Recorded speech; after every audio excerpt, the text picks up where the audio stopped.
Hola a todos, esta es una tutoría titulada Habilidades comunicativas para la universidad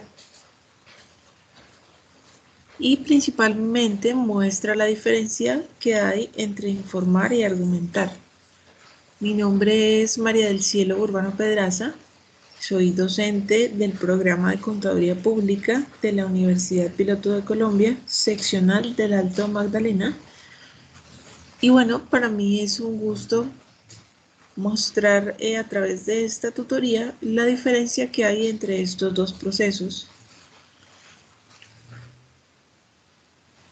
Sin embargo, antes de iniciar vamos a abordar algunos conceptos importantes para comprender esa diferencia. Bien, entonces aquí tenemos una gráfica que nos muestra tres esferas de la comunicación.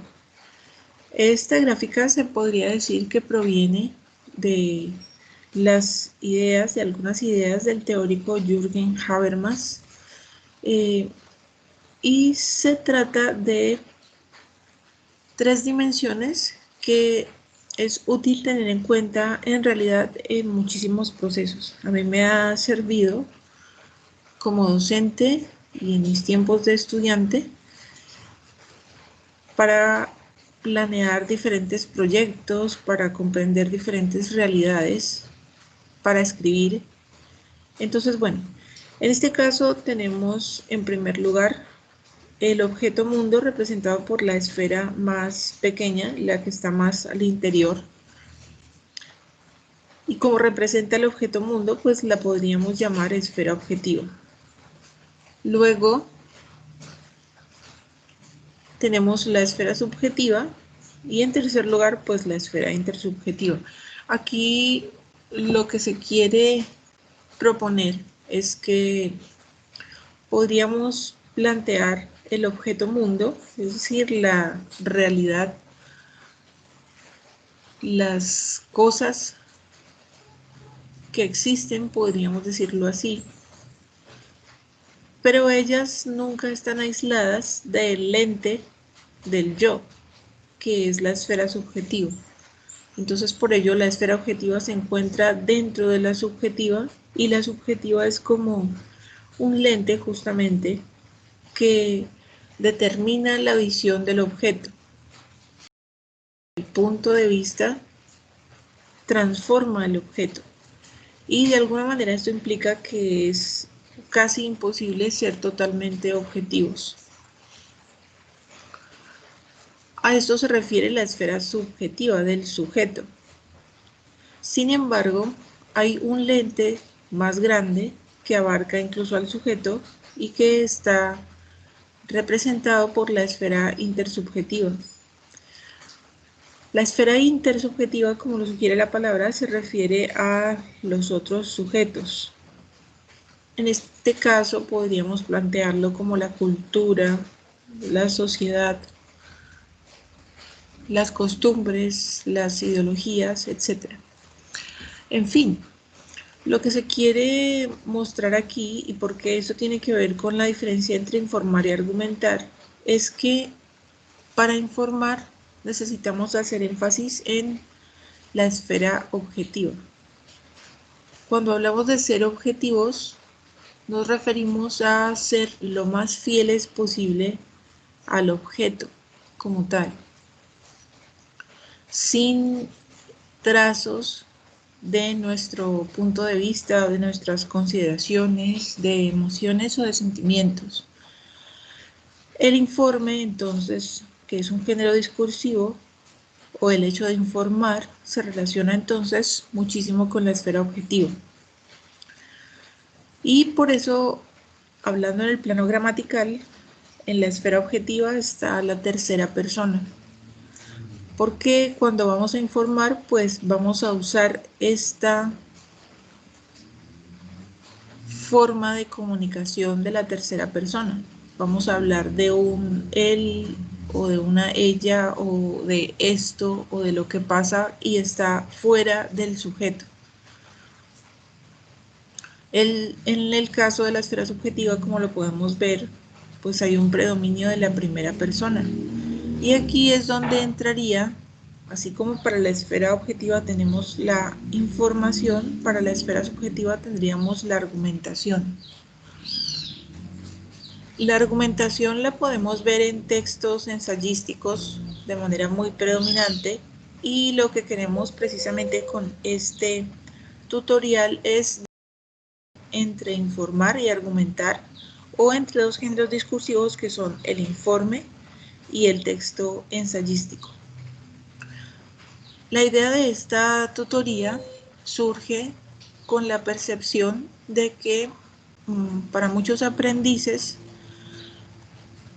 de la escritura y de los géneros discursivos parece ser difícil a veces diferenciar entre informar y argumentar. Entonces, por ejemplo, si planteamos la redacción de un escrito argumentativo o de un ensayo sobre una película, pongámoslo por ejemplo, o una novela, muchos de los aprendices lo que hacen es contar la historia. Entonces lo que hacen es ser referenciales, podríamos decirlo así, se fijan en el objeto, pero en ningún momento involucran su punto de vista. Se dedican a contar la historia. Bien, vamos a avanzar. Para comprender también la diferencia entre informar y argumentar, nos sirve, aparte del concepto de las tres esferas que acabamos de ver, esta teoría de las funciones del lenguaje que es planteada por Roman Jakobson y que nos muestra 6 funciones comunicativas. Bueno, ¿cómo se podría explicar esta gráfica? Todos nosotros estamos familiarizados con unos elementos de la comunicación, elementos típicos de la comunicación, que en primer lugar sería el emisor, que es quien emite el mensaje, obviamente, el receptor, quien lo recibe, el referente u objeto, que es aquello a lo que se refieren o de lo que tratan, el mensaje, que es la forma en que es emitida esa información, el contacto, pues que básicamente se refiere al canal a través del cual se comunican, y el código, pues que tiene que ver, por ejemplo, con el uso del español en este caso, o también lo podríamos concebir pensando en si la comunicación se da de manera visual, audiovisual, si usa imágenes, etc. O sea, si emplea diferentes sistemas de signos. A estos elementos típicos de la comunicación, Roman Jakobson les dio una función, o más bien él detectó que cuando los hablantes hacen énfasis en uno de estos elementos de la comunicación, están poniendo en práctica una de estas funciones. Entonces aquí tenemos 3, podríamos decir, fundamentales, 3 funciones fundamentales que además se encuentran con nuestras esferas de la comunicación en la anterior imagen. Partamos de ello, entonces tenemos el objeto, allá teníamos la esfera objetiva, aquí está el referente u objeto, y como decíamos allí, cuando nosotros hablamos o escribimos haciendo énfasis en la función referencial, pues muchas veces vamos a usar los pronombres él, ella, ellos, eso, esto, o los verbos con las desinencias o los finales, podríamos decir, los finales de los verbos para entenderlo mejor, que corresponden con estas personas. Entonces vamos a usar tercera persona. Si nos centramos en un referente u objeto, siempre vamos a usar tercera persona en la gramática. Por otro lado, allá teníamos la esfera subjetiva. Esa corresponde a que es el emisor. Y el énfasis en el punto de vista, los sentimientos, las ideologías, las críticas del emisor se pueden conectar con el hecho de hacer énfasis en la función expresiva. Entonces allí vamos a usar muy seguramente la primera persona, ya sea singular o plural, o en sí los verbos pues en primera persona, o se va a notar muchísimo que estamos ofreciendo nuestro punto de vista, nuestras consideraciones. Como lo dice Susan Sontag, una gran ensayista, en su ensayo titulado El hijo pródigo, el uso de la primera persona no es simplemente que yo diga yo a cada momento, sino que se exprese, se perciba completamente mi criterio, mi manera de pensar con respecto al tema que estoy tratando. Bien, y allá teníamos la función, la esfera intersubjetiva, que era la tercera esfera y la que cubría las demás y que se refería al intersujeto, a los otros, también podríamos decirlo así, y en este caso se conecta con la función apelativa y con el elemento receptor.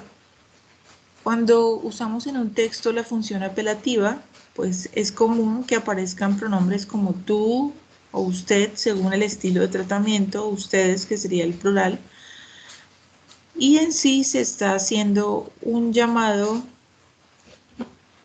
patente al receptor a través de funciones interactivas como invitarle a algo, sugerirle algo, criticarlo, tratar de disuadirlo, persuadirlo. Entonces, en el caso de esta función apelativa, pues hay algunos géneros que la suelen tener, pero por el momento podríamos decir que en los dos géneros discursivos que estamos abordando en este tutorial, que son el informe y el texto argumentativo o texto ensayístico, pues muy claramente para el informe lo que tendríamos es un peso totalmente orientado a la función referencial. Al informar nos centramos en el referente, lo que está fuera de nosotros, eso, ella, él, lo que es objeto, lo que podemos percibir como objeto para el informe. Para el texto ensayístico, entonces, nos centramos es en la función expresiva. Y recordemos que la función expresiva no solamente implica la expresión de los sentimientos, sino también el punto de vista, la ideología, incluso la experiencia del propio emisor. De esta manera, en el texto ensayístico o texto argumentativo o para argumentar, se necesita un énfasis, un interés, una tendencia marcada hacia el emisor. Sin embargo, valga decir aquí algo adicional, y es que para el texto argumentativo también nos estamos centrando un poco en la función apelativa. ¿Qué digo un poco? Es en realidad bastante, porque con el texto argumentativo buscamos persuadir a este receptor, fascinarlo, convencerlo, disuadirlo o persuadirlo al respecto de determinadas ideas o temas. Bien, avancemos entonces. Tenemos ahora un concepto que es el de superestructura. Algo que hay que decir es que las ideas que se muestran en este tutorial, pues obviamente no implican que se las atienda de manera inmediata. Tal vez hay unas cosas en las que hay que detenerse, porque estamos abordando en realidad varios conceptos que son complejos. Pero bueno, lo que vamos a hacer en este tutorial es mostrar cómo se hace un informe y cómo se hace un texto argumentativo. De manera que podríamos volver aquí diciendo que, en primer lugar, para elaborar un informe necesitamos tener presente la esfera objetiva y la función referencial. Y por otra parte, para escribir un ensayo necesitamos tener en cuenta la esfera subjetiva y un poco la esfera intersubjetiva, así como en este plano tener muy en cuenta la función expresiva y la función apelativa, porque necesitamos convencer a un receptor. Ahora bien, como vamos a empezar a abordar la manera en que se elabora un informe, entonces vamos a centrarnos en la esfera objetiva. ¿Y cómo podemos centrarnos en la esfera objetiva? Es decir, cuando vamos a escribir sobre un tema, ¿cómo podemos ser, digamos, confiablemente objetivos? Confiablemente fieles al objeto. Pues bueno, una forma de hacerlo es la superestructura. En otras palabras, detectar en el objeto las partes fundamentales que lo componen, las partes y sus relaciones. Esta es una forma de atender al objeto. Entonces aquí lo que tenemos son diferentes superestructuras. La palabra superestructura fue usada posiblemente por primera vez por un teórico que se llama Van Dijk. Bueno, él la usó en determinadas maneras en las que no vamos a entrar aquí, pero básicamente el término quiere decir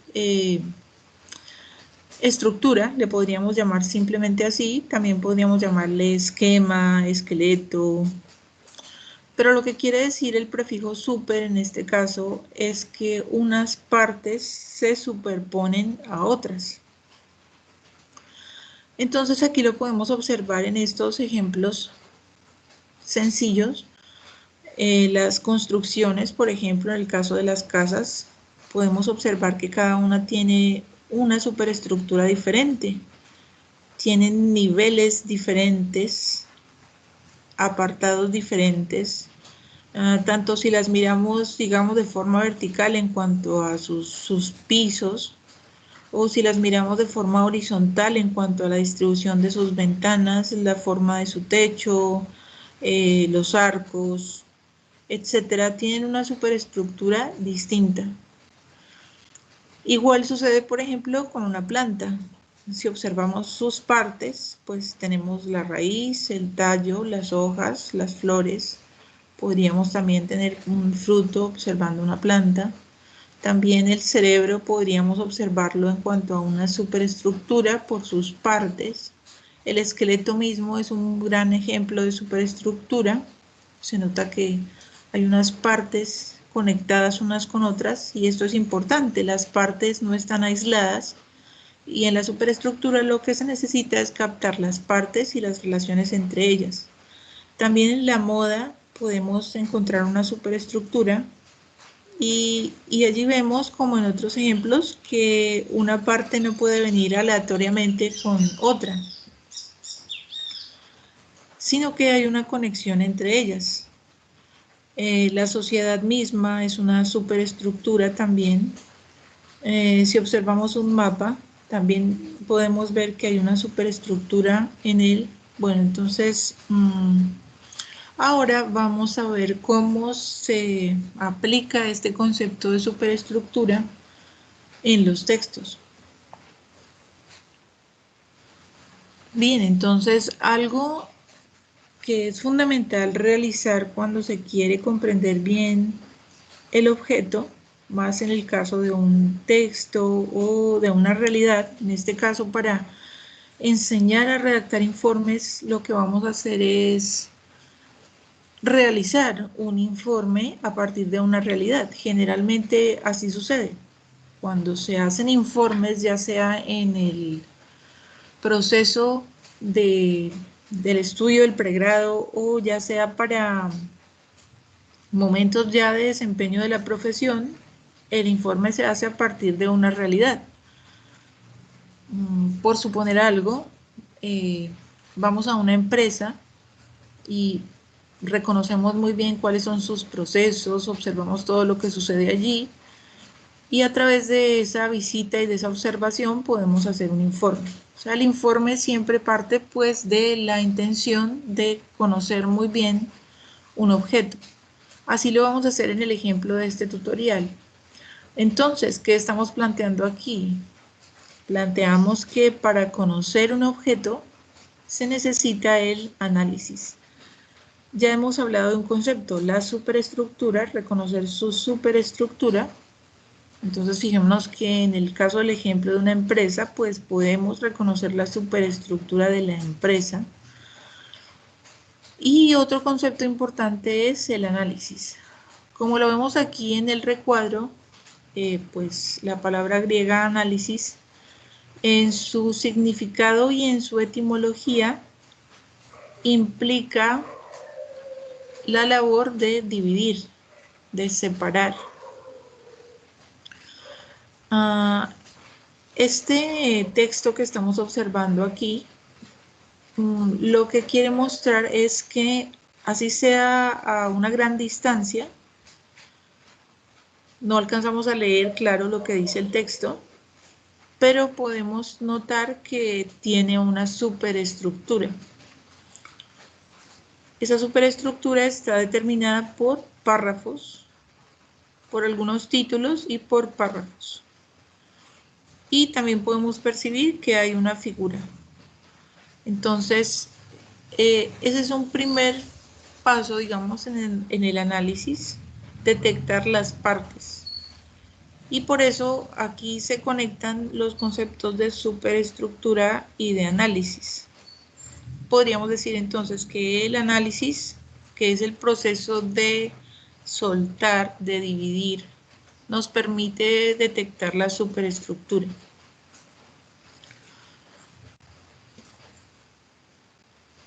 Y pues, como lo vamos a observar en este tutorial, una forma muy efectiva, muy eficiente de lograr un buen análisis y un buen reconocimiento de las superestructuras es realizar mapas. ¿Qué estamos sugiriendo aquí entonces? Que si vamos a realizar el informe sobre una empresa, sobre sus procesos y su funcionamiento, con la información que hemos recopilado sobre ella, deberíamos realizar un mapa. Puede ser un mapa conceptual o un mapa mental o un árbol mental. En este caso tenemos un mapa mental. Bueno, aquí el tema es distinto al que vamos a tratar en este tutorial, pero lo que quiere mostrar esta imagen es más la estructura típica de un mapa mental. Si nosotros queremos comprender la superestructura de un objeto al que estamos observando, si queremos analizarlo efectivamente, entonces esta herramienta visual nos sería sumamente útil. ¿Qué va a pasar al realizar un mapa mental? Que muy probablemente las partes fundamentales en las que se divide la superestructura del objeto van a convertirse en ramas. Entonces, bueno, en este caso tenemos un tema. Muy probablemente este mapa que estamos observando surgió de un texto que habla sobre cómo concentrarse en la era de la distracción. Y muy probablemente este texto abordaba esta temática a partir de 1, 2, 3, 4, 5, 6 y 7 subtemas. Quien leyó el texto, pues se pudo dar cuenta de que, en primer lugar, el texto tiene una lógica. Siempre hay una lógica para la división o para la estructuración del objeto. En este caso, el texto obviamente se centró o manejó su lógica a través de consejos. Entonces, uno de ellos es crear los rituales, otro es gestionar el email, otro es tomarse tiempo para reflexionar y revisar, y así sucesivamente como lo podemos observar. Siempre hay una lógica, el objeto tiene una lógica, más cuando se trata de un texto, como en el caso de este ejemplo, si el mapa viene de un texto siempre tiene una lógica de organización. Entonces lo que hay que hacer es captarla. Captar entonces esa lógica y a partir de esa lógica cuáles son las partes y ya de las partes salen las subpartes. Porque la estructura, la superestructura, tiene dentro de sí otros niveles de estructura. Y eso se puede observar aquí con las ramas más pequeñas que van desglosando cada vez más el tema. Entonces decíamos que si estamos tratando, buscando comprender un texto, ese texto de seguro ya va a tener una lógica. Si hablamos ya del ejemplo de la empresa, claro, la empresa tiene una lógica organizacional, pero en gran medida, como no es un texto, nosotros que somos los que estamos haciendo la observación, debemos percibir de alguna manera, hipotetizar o proponer cuál sería la lógica que organiza esa estructura para poderla graficar, porque algo a lo que se orienta es esta tutoría que muestra la diferencia entre informar y argumentar, es a graficar. Es decir, un consejo o una directriz que ofrecemos desde esta tutoría es graficar. No solamente hacer la observación y tomar notas, sino graficar. Si graficamos vamos a tener una visión muy completa del objeto.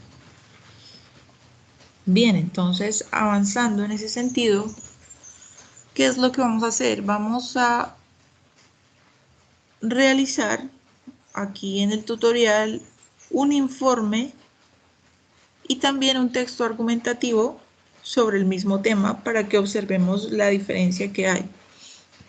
En este caso, tenemos o escogimos como objeto de estudio una organización que se llama Sure We Can. Bien, entonces vamos a observarla un poco. ¿A través de qué vamos a conocer la organización? Bueno, a través de su página web y de un video que es muy corto.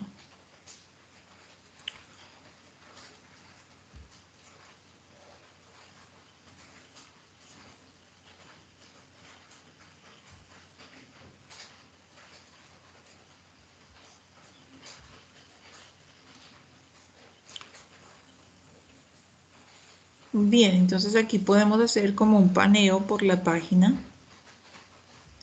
Y además, pues algo que quisimos para quienes realicen este ejercicio completo y sigan este tutorial es que haya un componente también de inglés y tengamos allí la oportunidad de practicarlo, de hacer nuestra interpretación. Aquí lo que estoy mostrando es toda la información que vamos a tener en cuenta para realizar el informe y también, obviamente, este va a ser nuestro punto de partida para el ensayo. El video del que hablaba se encuentra aquí.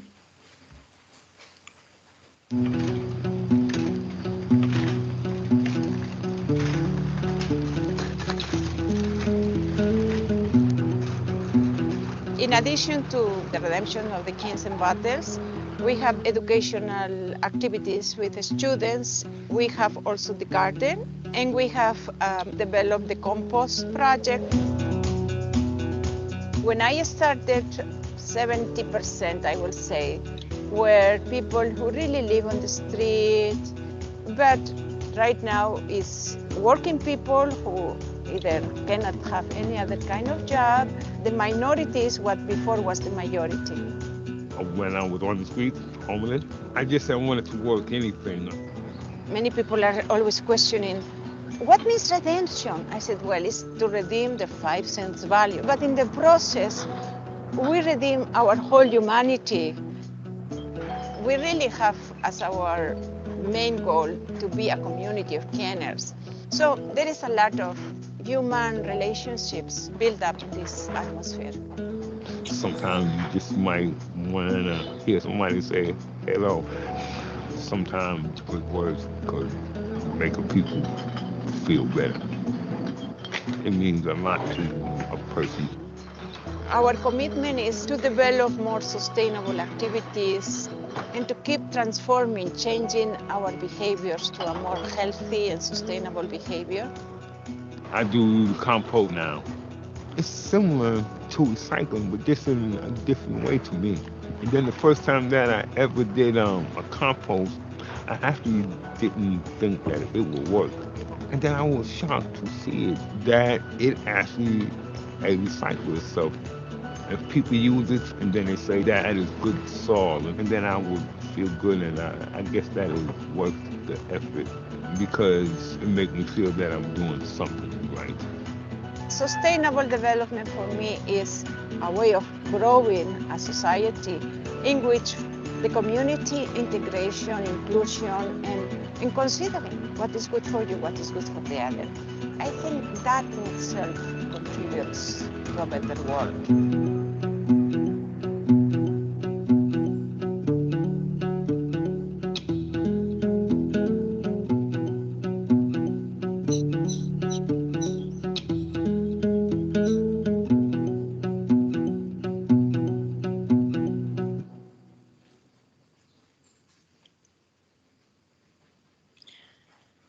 Bien, entonces la idea es que al realizar este ejercicio nosotros hagamos la lectura de la página, escuchemos el video, lo comprendamos. Allí pues vamos a practicar entonces inglés. Y luego de ello nos propongamos hacer un informe. Una forma de hacer entonces el ejercicio para que este tutorial sea más efectivo es realizar el ejercicio por nuestra parte y luego compararlo con lo que se aconseja aquí.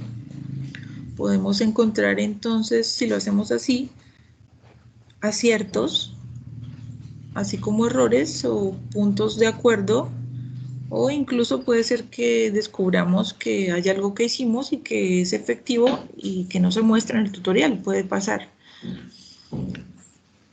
Bien, entonces, teniendo esta información, vamos a continuar con nuestra propuesta de cómo se haría un informe muy completo sobre lo que es Sure We Can.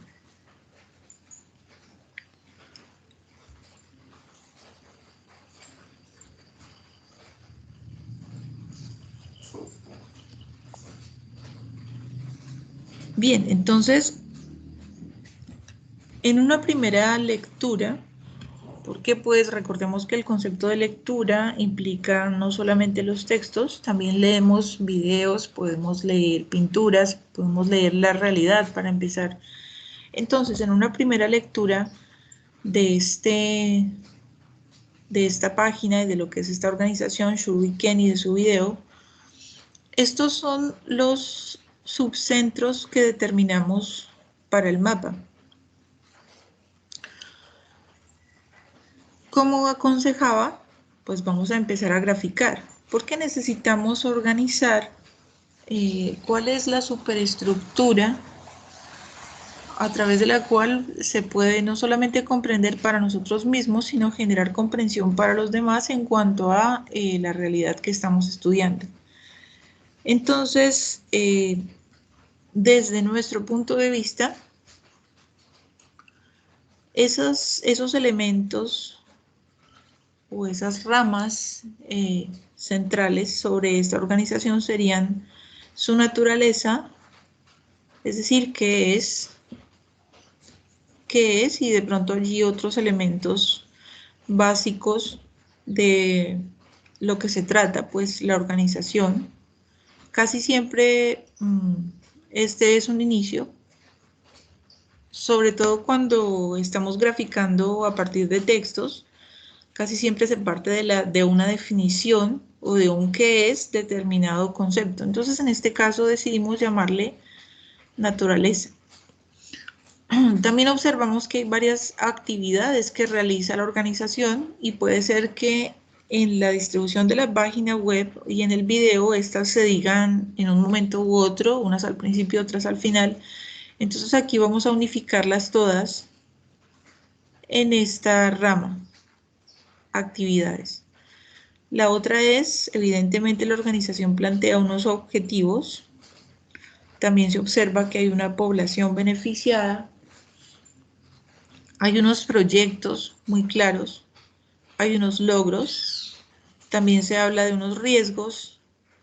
Y bueno, tenemos por aquí el horario de atención que luego podríamos observar si encaja en alguna de estas diferentes ramas. Este mapa mental lo estamos comenzando a hacer en Word. Y aunque hay muchas herramientas actualmente para elaborar mapas mentales, pues aquí vamos a proponer una forma de realizar los mapas en Word. También podría ser que, como ocurrió en efecto para este ejemplo, uno comience a hacer el mapa a mano. Es algo que le recomiendo mucho a los estudiantes, usar una hoja de examen en forma horizontal o uno de esos cuadernos grandes cuadriculados en forma horizontal y graficar. Hay que graficar mucho y esto desarrolla habilidades muy importantes. Entonces, de hecho, este bosquejo que se observa aquí, pues primero estuvo hecho a mano con papel y lápiz. Bueno, avanzando, pues nos podemos dar cuenta de que cada subcentro obviamente tiene una información prácticamente. Por eso le llamamos así a los subcentros, porque nos dimos cuenta de que había este tipo de información. Entonces, aquí podemos ver alguna información que corresponde a la naturaleza de la organización, que es desde cuándo trabaja, en dónde queda ubicada, cuál es su horario de atención, luego sus actividades, aquí están todas. Y vamos observando que en un mapa mental la mayoría de las veces va a ocurrir que pues tenemos obviamente un centro, luego un subcentro, de ese subcentro salen unas ramas y de esas ramas salen otras. La idea es que el mapa mental se expanda hacia afuera lo más posible. Bueno, y aquí entonces vemos que se ha de alguna manera determinado qué corresponde a cada uno de los subcentros. Quienes conocen la técnica del mapa mental dirán, pero bueno, aquí no hay color, el centro no se destaca mucho, no se observan las líneas que conectan con los subcentros, etc. Este es un bosquejo, obviamente, y como estaba diciendo que podemos trabajar en Word, pues este sería el primer paso, o el segundo paso más bien, en Word. Es una forma de trabajar en este programa y consiste en ir insertando cuadros de texto. Se insertan los cuadros de texto y ya veremos que el diseño pues entra después. Pero aquí ya tenemos la información básica.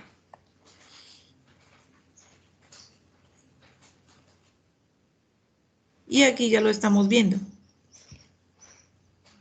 Teniendo ya la información y la graficación, pues podemos comenzar a aplicar color y a desarrollar diferentes procedimientos para que el mapa sea estético y pues muy fácil de leer. Como les decía, la invitación es, antes de observar este ejercicio, tratar de hacerlo a nuestra manera y luego podríamos comparar. Y pues bien, aquí tenemos el mapa mental terminado. Entonces ahora podemos observar algunas características del mapa mental que vale la pena señalar. El centro pues suele tener un diseño especial que generalmente combine pues un tamaño grande de fuente con alguna imagen. Hay muchísimas formas de hacerlo. Bueno, esta es una propuesta en la que obviamente la imagen muestre o exalte el concepto que se está trabajando como centro. También vemos que el color, se usa el color de diferentes formas, en este caso se usa para diferenciar las distintas ramas.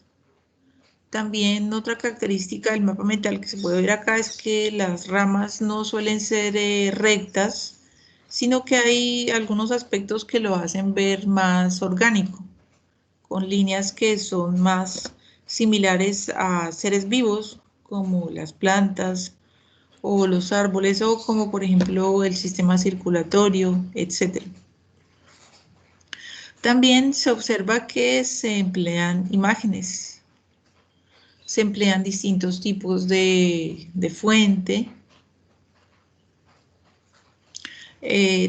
Un elemento fundamental es que el mapa se organiza alrededor de un centro, tiene una forma radial, como los radios, como las ruedas de una bicicleta, radial como el sol, y además que pues se organiza en el orden de las manecillas del reloj. Entonces, tanto para elaborarlo como para leerlo, siempre comenzamos a las 12, como ocurre aquí.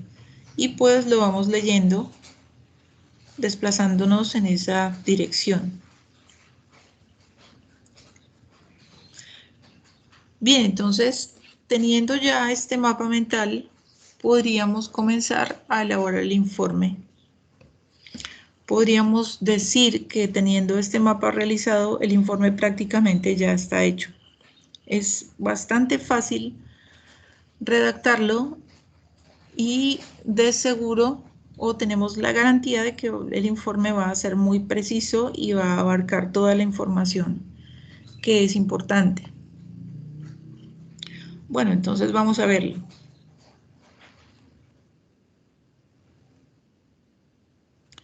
Esta parte todavía no, entonces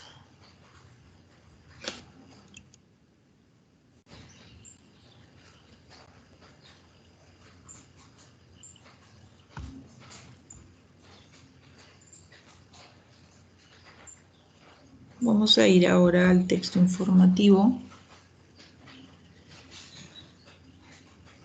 y vamos a tratar de compararlo con nuestro mapa o de interpolarlo.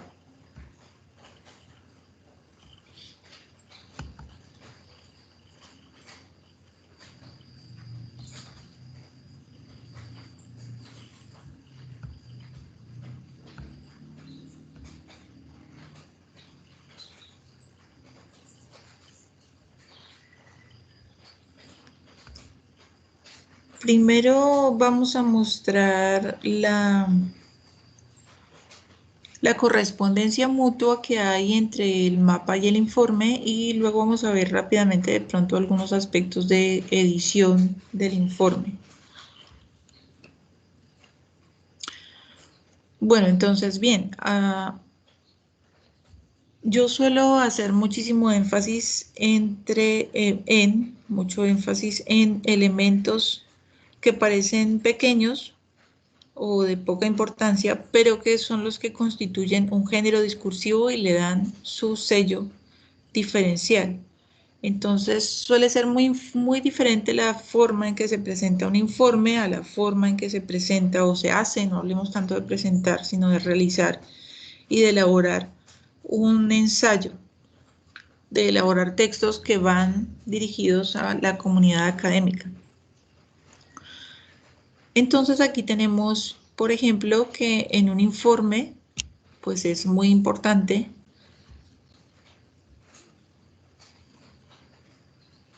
dar cuenta de la información principal. Básicamente yo aquí puedo guiarme por las preguntas, por unas preguntas básicas que serían dónde, cuándo, qué. Entonces, ¿dónde? ¿Dónde? ¿En dónde? ¿En qué contexto se produce este informe? Pues aquí tenemos esta información y como podemos observar, esto se presenta con un interlineado muy pequeño, como si fuese una ficha técnica un poco. Obviamente, pues puede haber empresas o docentes que planteen una estructura diferente de informe. Hay muchas estructuras de informe. Esto podría entonces hacerse con una portada, pero como en este caso el informe es de una sola página, pues no vale la pena hacer una portada. No vale la pena porque no se justifica. Es más, digamos, atractivo y conciso el texto si abarca dentro de esa misma página toda la información, justamente. Entonces aquí estamos respondiendo a el dónde. ¿En dónde se escribe este informe? ¿En qué contexto? ¿Cuándo? Pues la fecha es muy importante y aquí hay una parte del dónde, al decir que Girardot. ¿Quién? ¿Quién hace este informe? Y pues una información fundamental de esa persona que es la autora. ¿Y qué? El qué, pues viene a ser respondido a través del título. Entonces bien podríamos titular este informe, Informe sobre la entidad Shurwiken. Primero que todo, algo a lo que invito es a recordar que siempre todos los textos, si hablamos de los textos académicos, generalmente deben tener tres partes básicas. Ya puede ser que haya ciertas diferencias entre ellas, pero todos los textos tienen una introducción, o podríamos llamarle unos elementos preliminares, un cuerpo y unas conclusiones, siempre. En el caso del informe, pues no es la excepción. Entonces, si vamos a realizar un informe sobre cualquier tema, primero lo que deberíamos hacer es contextualizar al lector.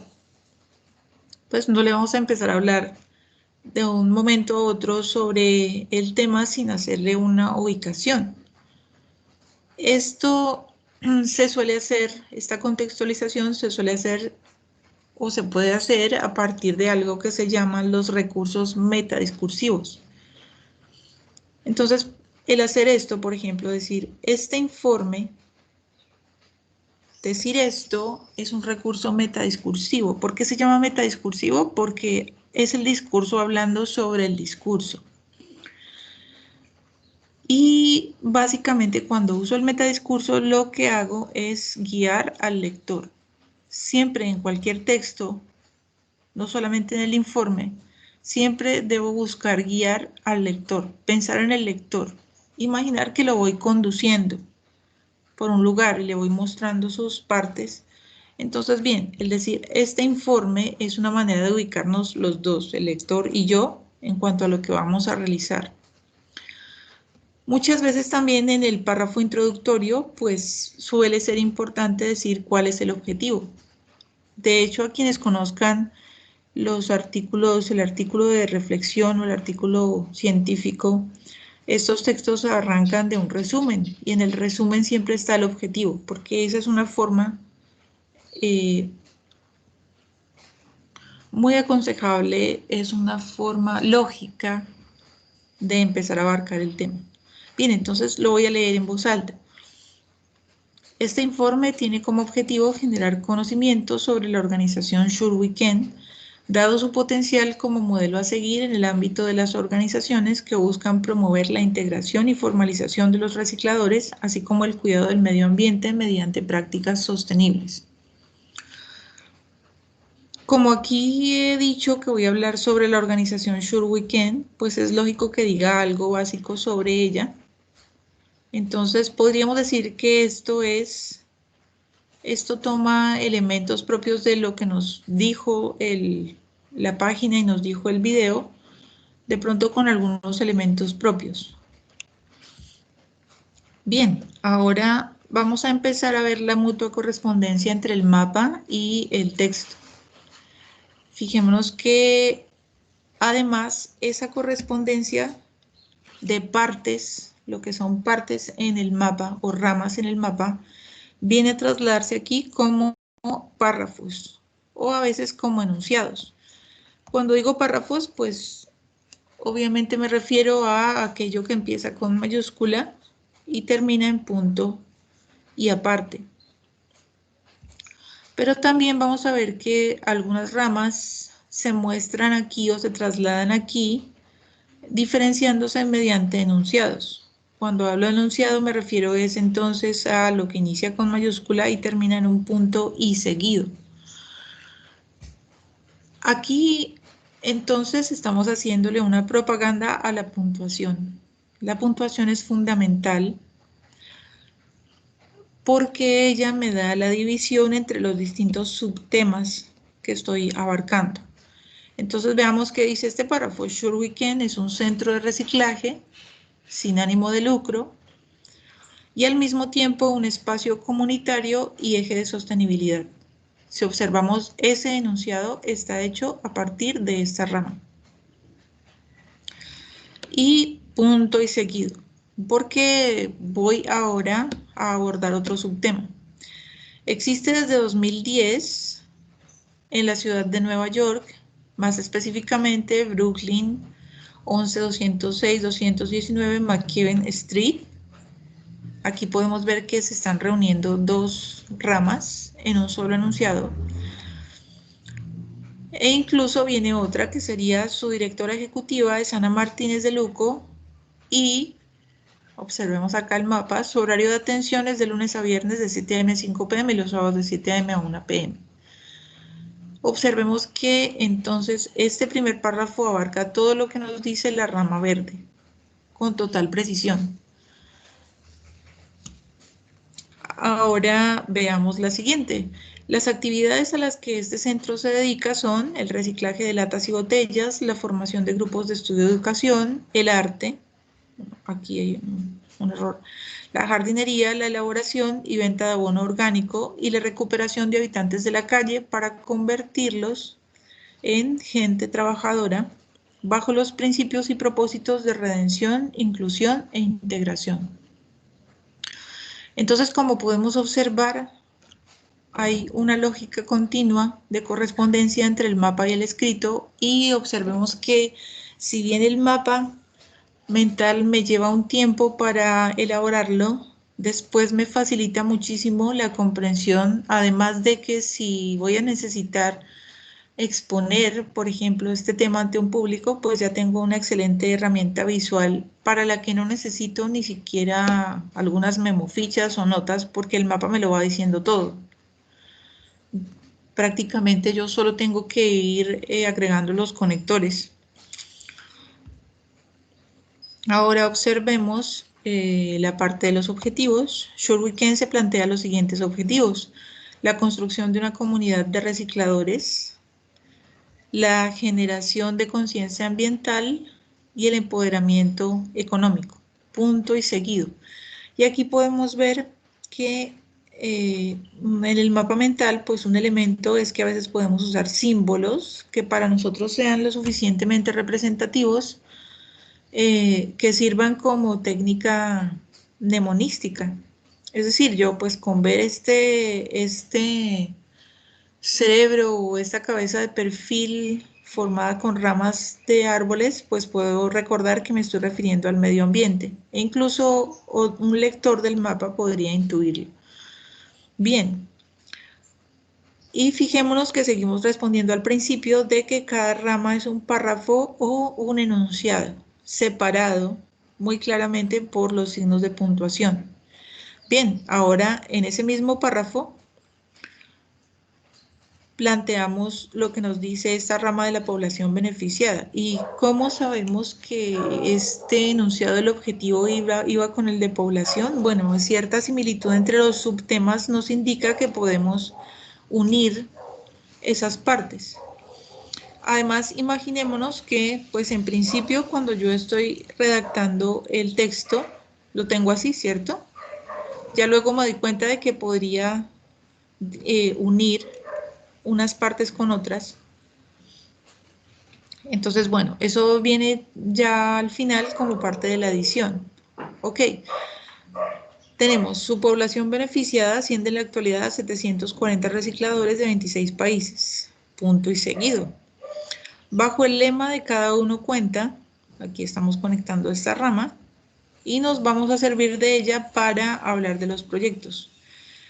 Bajo el lema de cada uno cuenta, Sure Weekend visiona como proyectos el contribuir a la meta de cero basura en Nueva York para el año 2030, seguir transformando los comportamientos con respecto al consumo y desarrollar más actividades de sostenibilidad. Vamos a correr un poco este mapa.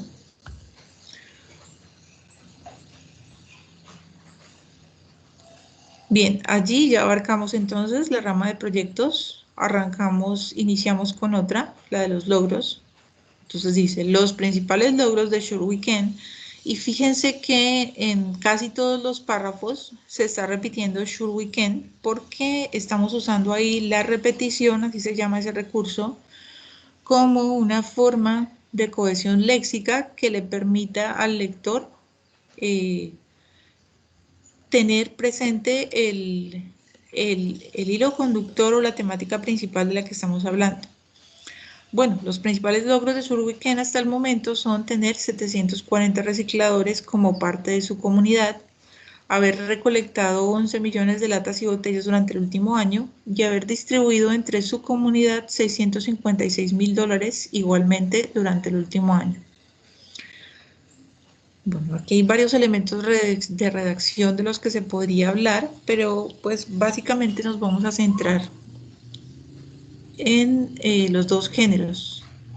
Ahora estamos hablando del informe.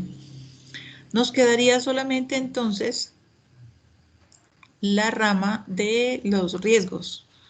Y además debemos tener presentes al redactar el informe, debemos tener presente que ya en este punto pues necesitamos concluir. Entonces, de alguna manera, esta rama de los riesgos nos permite hacer ese cierre.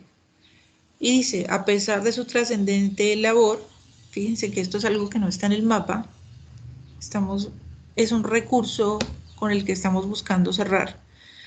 A pesar de su trascendente labor, esta entidad enfrenta el riesgo de perder su principal espacio de trabajo, ya que la parcela de tierra que actualmente tiene en arriendo va a ser vendida.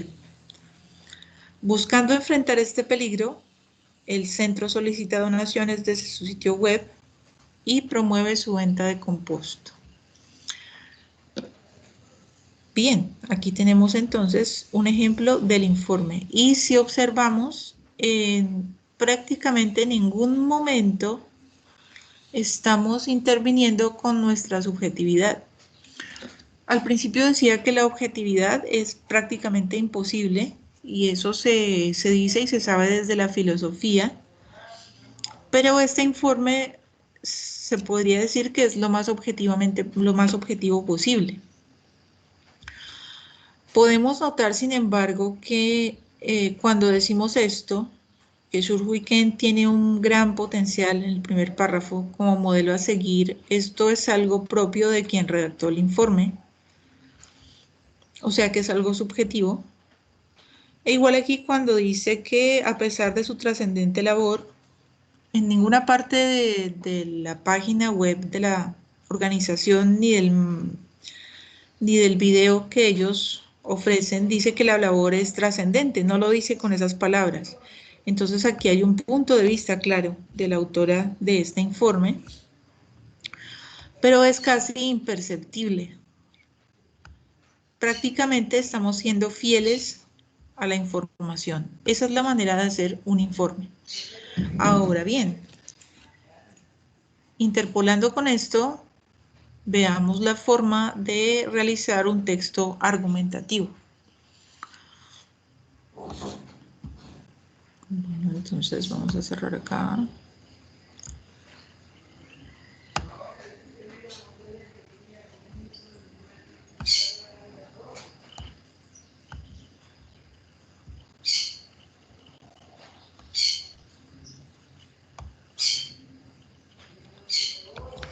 Bueno, pero antes de ver el texto argumentativo, para compararlo y ver la diferencia,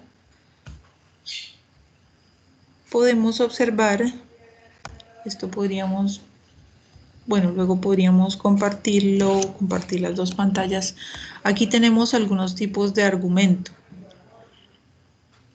Para realizar un ensayo, estos tipos de argumentos son sumamente útiles y ya iremos mostrando de qué se trata cada uno de ellos.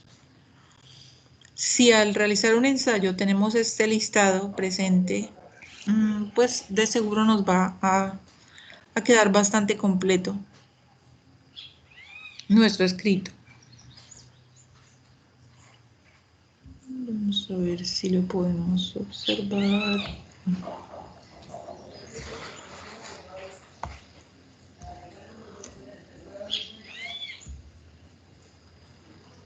Bueno, y tenemos el texto argumentativo.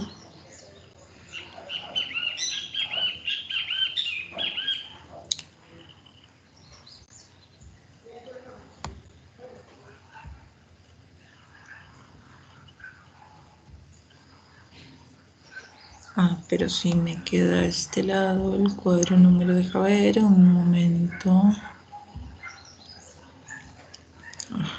Genial.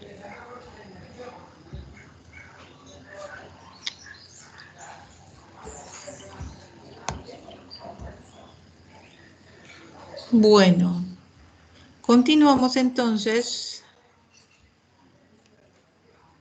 con el texto argumentativo.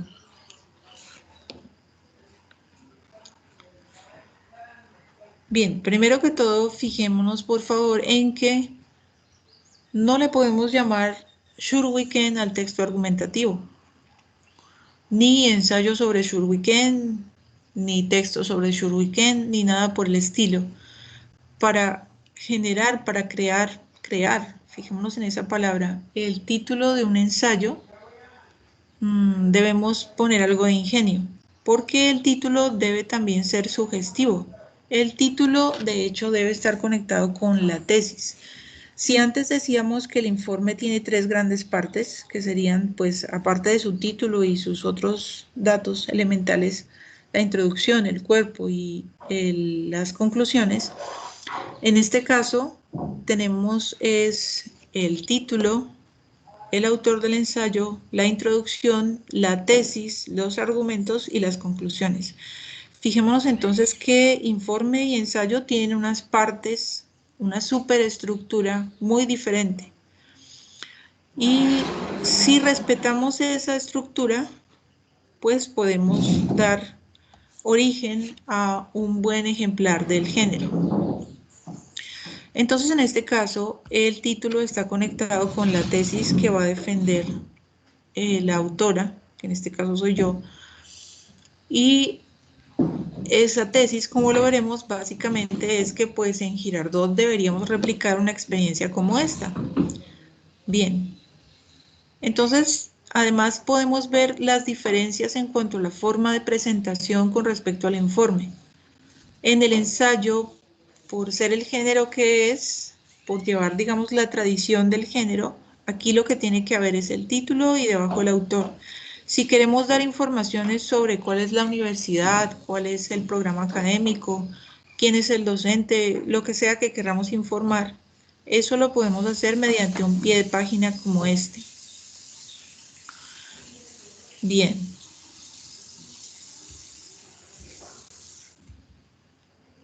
Ahora vamos a ver la introducción. Pues me voy a permitir leerlo en voz alta para ir explicando algunos aspectos. Entonces, como lo vimos también del informe, tiene que haber una introducción y tiene que haber un recurso metadiscursivo para guiar al lector. Aquí arrancamos diciendo, este texto ensayístico. Eso es utilizar el metadiscurso para guiar, al lector. Bien. Y partimos también del objetivo, que es algo que hicimos también allí. Busca mostrar. O sea, ¿para qué es esto que está viendo el lector? Este texto ensayístico busca mostrar cómo en una ciudad como Girardot, Cundinamarca, existe todo el potencial para replicar un modelo de organización sostenible a partir del reciclaje y el apoyo a recicladores informales, tal como ello se realiza en el centro neoyorquino Schurwiken. Bien, ya hice una introducción, pero necesito ubicar al lector en cuanto a qué es esto de Schurwiken. Y aquí pues me sirven también elementos del informe. En los ensayos o textos argumentativos, entonces sí hay una parte que es informativa. Esa parte que es informativa generalmente puede estar en la introducción, como lo podemos ver aquí. Aquí en este ensayo se puede ver que la tesis está desde el principio, la tesis está ya en la introducción. En otros casos podría estar lo que estamos diciendo en este párrafo primero, o sea, de alguna manera habríamos podido ubicar primero al lector en cuanto a qué es Should We Can y luego decir que el texto ensayístico busca mostrar que en Girardot se puede replicar la experiencia. En este caso empezamos con la tesis en primer lugar. Bien, entonces aquí lo que hay es información que también estaba en el informe, pero a diferencia de ello, y esto es lo que recomiendo mucho a los estudiantes cuando van a hacer un texto argumentativo sobre otro texto, sobre una novela que leyeron, por ejemplo, o sobre un libro de teoría que leyeron, es que se separen del texto luego de haberlo leído y comprendido y asimilado y escriban. De esa manera no va a haber ningún riesgo de hacer plagio. Bien, entonces dice, dicho centro existe desde el año 2010 y aquí pues tenemos la referencia de Should We Can.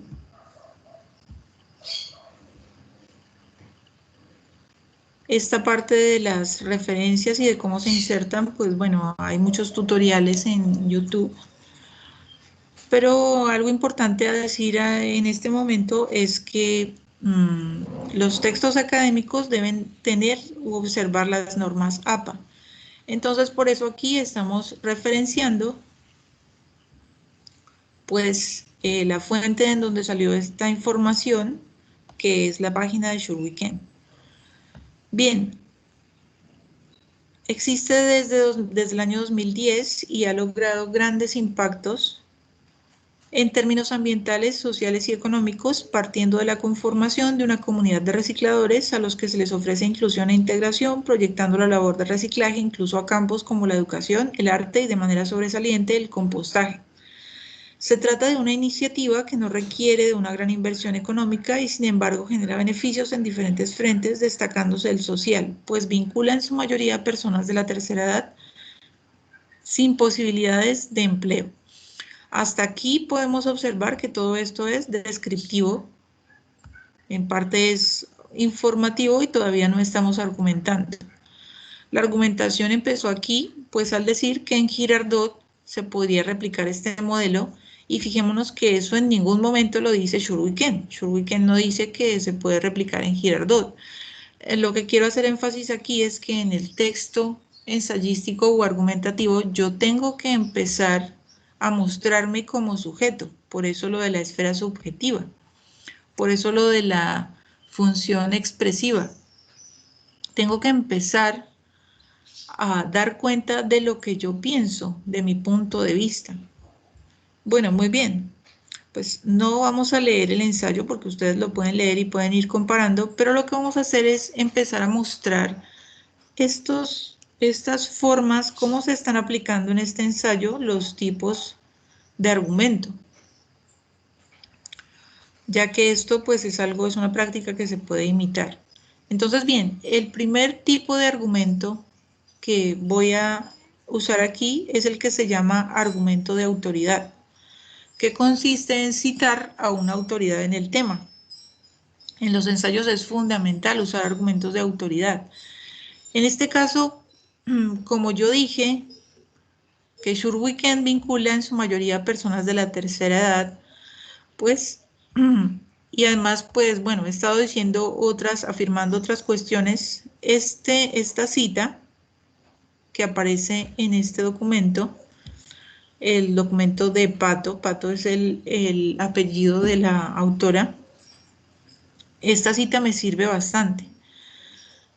Entonces, aquí se ve, y en este ensayo pues se notará que todo lo que son citas se nota muy distinto a lo que es texto redactado por la autora, o sea, a lo que yo redacté como autora.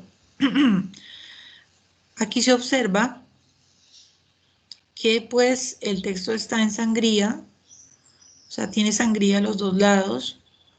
Tiene además un punto menos de tamaño y tiene letra cursiva. Además, estoy indicando muy bien los datos e incluso el párrafo en donde se encuentra esa cita. Bueno, entonces podemos leerlo y observar que este es un argumento de autoridad que va en concordancia con lo que acabo de decir. Luego, aquí podríamos tener un ejemplo de lo que es el ejemplo de la realidad cotidiana, el segundo tipo de argumento que vemos aquí. Es decir, empiezo a hablar de lo que pasa en la vida cotidiana que yo puedo observar acerca del tema que estamos tratando.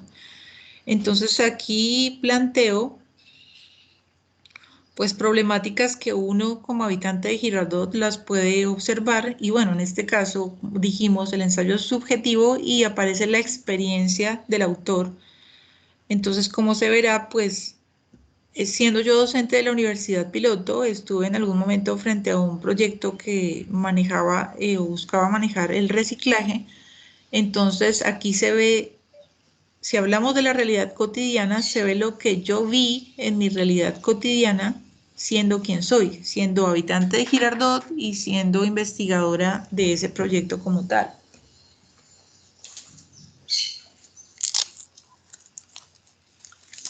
Bueno, entonces ese podría ser un ejemplo, es un ejemplo de argumento de la realidad cotidiana.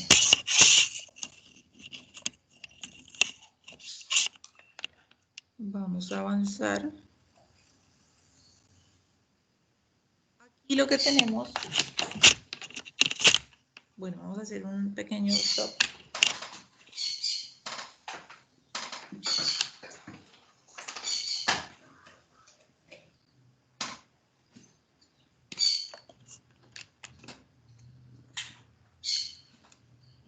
Me había quedado sin batería. Bien, aquí tenemos un argumento que ustedes lo pueden leer. Podríamos llamarle analogía, es decir, establecer comparaciones. Entonces aquí nos dicen, pues básicamente que así como Sure Weekend acoge gente de todo el mundo, porque pues sabemos que Nueva York es una ciudad cosmopolita y hay gente de muchos países, aquí a este municipio o a esta ciudad de Girardot llega una población considerable de personas de otras ciudades y también se podrían acoger. Eso lo sé también por experiencia. Aquí estamos entonces combinando el ejemplo de la realidad cotidiana con la analogía, con la comparación. Y aquí seguimos con otro ejemplo de analogía.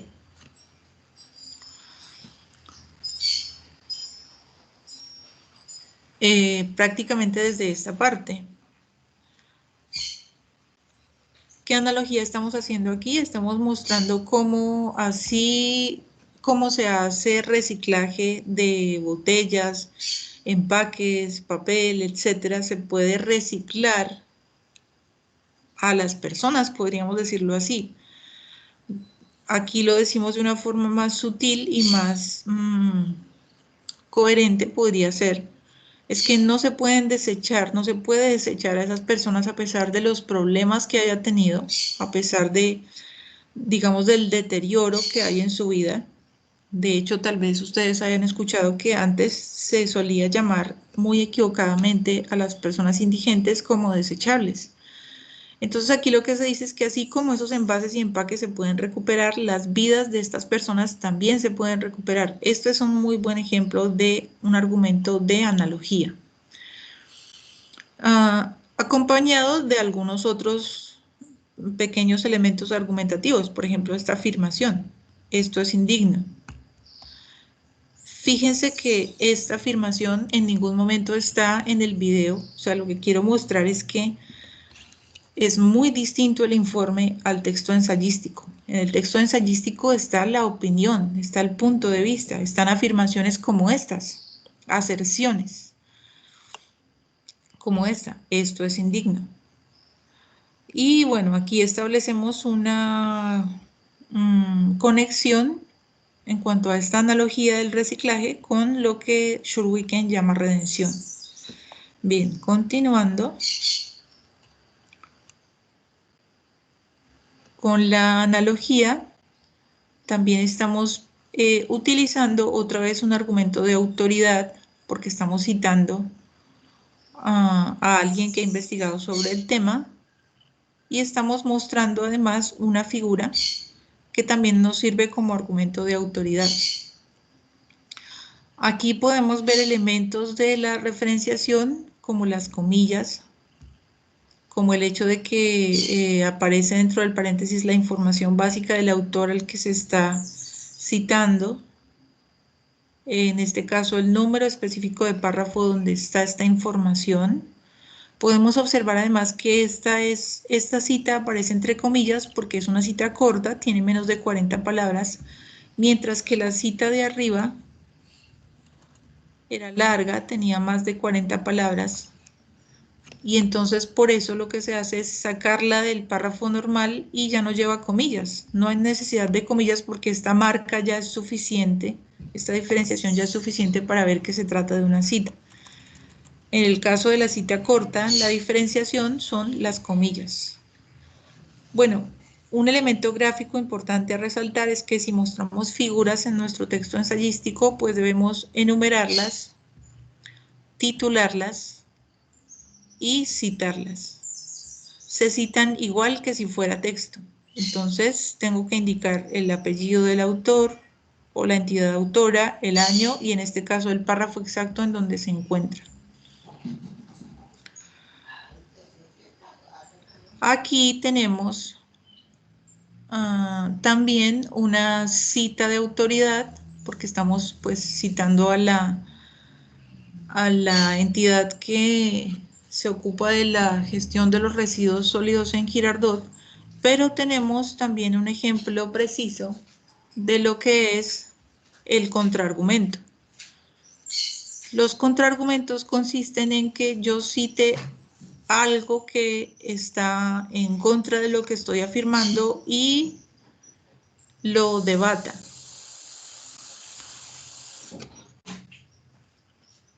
Entonces, aquí tenemos, pues, como decía, una combinación entre cita de autoridad y contraargumento. Porque, pues, si leemos el texto nos damos cuenta de que el ensayo está, digamos que, criticando la práctica de los rellenos sanitarios, mientras que esta cita está defendiéndolos. Entonces, lo que yo hago, como decía, es ofrecer la cita que está en contra o es opuesta a lo que yo pienso y debatirla. Bueno, aquí continúa entonces la argumentación o la contraargumentación sobre los rellenos sanitarios.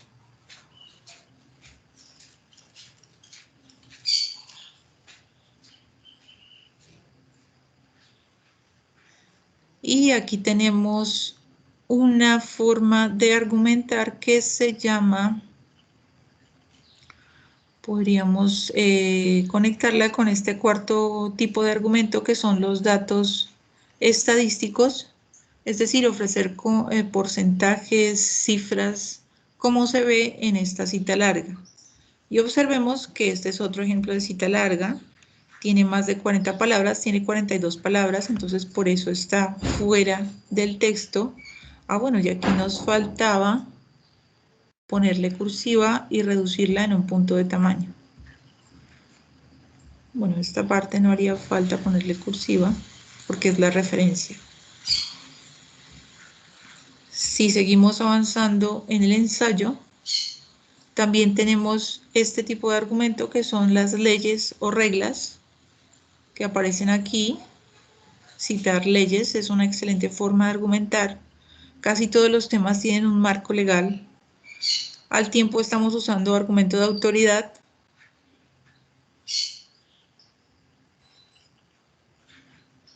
Al citar dos fuentes como la de Morales. Y al citar las leyes. O sea, al citar las leyes estamos usando pues el argumento de leyes y reglas y obviamente estamos usando también argumento de autoridad. Aquí podemos ver varios aspectos de la forma de redactar, del estilo de redacción cuando se está citando. Podemos ver que esta cita también es corta y que aparece entre comillas. Y aquí también tenemos otra cita corta y podemos observar cómo en un solo párrafo hay dos citas cortas y en ningún momento hay necesidad de cortar el párrafo. Bien, siguiendo con el ensayo, tenemos el argumento de mejora. El argumento de mejora consiste en expresar cómo mejoraría la situación si se hiciese determinada, si se acogiese determinada práctica. En este caso, estamos diciendo lo bueno que sería que en Girardot nos acogiéramos al decreto 2659 para lograr establecer un centro de reciclaje y todas las bondades y beneficios que ello traería. Y por último tenemos un argumento estamos combinando el argumento de competencia y el argumento afectivo. El argumento de competencia consiste en decir cómo, por ser yo quien soy, pues la persona que está redactando el ensayo, tengo la autoridad, digamos, o el criterio suficiente para afirmar algo. En este caso, yo estoy tomando como competencia el hecho de que vivo en Girardot y el hecho de que tuve la experiencia de liderar un proyecto que buscaba objetivos similares a los de Sure We Can. Entonces, por esa competencia que yo tengo, por esa competencia que desarrollé, por esas dos experiencias, entonces puedo decir algo, digamos, con conocimiento de hecho. Y finalmente, el argumento afectivo. Pienso que para ofrecer un buen argumento afectivo, nosotros como emisores tenemos que estar conmovidos. Aquí entra muchísimo la función expresiva. O sea, tiene que conmovernos a nosotros el tema para poder comunicar ese sentimiento a los lectores. No se trata de una cuestión creada ni manipulada. Entonces, bueno, podríamos decir que ese argumento afectivo está desde aquí, dice, sin embargo, con esa experiencia también puedo asegurar el impacto ambiental, económico y social que con el apoyo correcto tendría para Girardot, y aquí veamos que también hay un argumento de mejora, cómo mejorarían las cosas si se hiciera algo, lograr instaurar un centro como el que en este ensayo hemos tomado a manera de ejemplo, Sure We Can. Aquí realmente es donde viene el argumento afectivo. Un modelo que también lleva en su nombre la consigna de una posibilidad, de una capacidad de cambio y recuperación económica, social y ambiental que solo puede lograrse en equipo. Nosotros, en Girardot, también podríamos. Y además, fíjense que al decir nosotros, estamos vinculando al intersujeto, o sea, la segunda persona. En suma, entonces, aquí, aparte de las diferentes formas de argumentar, quiero mostrar cómo en la presentación, en la forma gráfica, en los recursos metadiscursivos, en la temática, en todo, el texto ensayístico es totalmente distinto al texto informativo. Y el texto ensayístico implica una investigación en fuentes. Ya no me puedo quedar solamente con la información objetiva. Necesito entrar a leer otros textos que aborden el tema y a ponerlos en diálogo con mi propia opinión. Bien, y por último en este tutorial, pues para hacer énfasis en la forma gráfica del texto, observemos que el escrito tiene sus referencias y que todas esas fuentes que yo mencioné brevemente en los paréntesis allá arriba utilizando las normas APA están aquí. Todas las fuentes que mencioné arriba deben estar aquí y viceversa. Yo no puedo escribir aquí en referencias ninguna fuente que no haya mencionado dentro del texto. También observemos que las referencias van inmediatamente, se acaba el ensayo, no en una página distinta. Observemos otros elementos gráficos antes de terminar, como que cada párrafo se diferencia muy bien del otro, por un espacio pequeño y también por esta sangría que aparece al inicio de cada renglón. También observemos que a pesar de lo que dicen las normas APA, el texto no está alineado a la izquierda. En la universidad estamos usando más el texto justificado, es decir, que no nos aparezca así, sino así, justificado.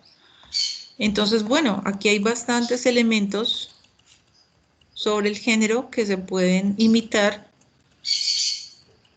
Aquí podemos ver también cómo se puede usar un pie de página para hacer aclaraciones cuando necesitamos hablar de un tema que de todas maneras no viene tanto al caso del objetivo central, pero que es importante mencionarlo. En este caso es la aclaración de cuál era ese proyecto que yo como autora del ensayo pues estaba liderando. No venía el caso decirlo allí, pero es importante aclararlo. Para eso también nos sirve el pie de página, la nota de pie de página.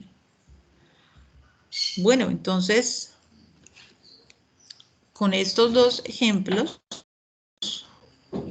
que hemos observado, devolvámonos un segundo.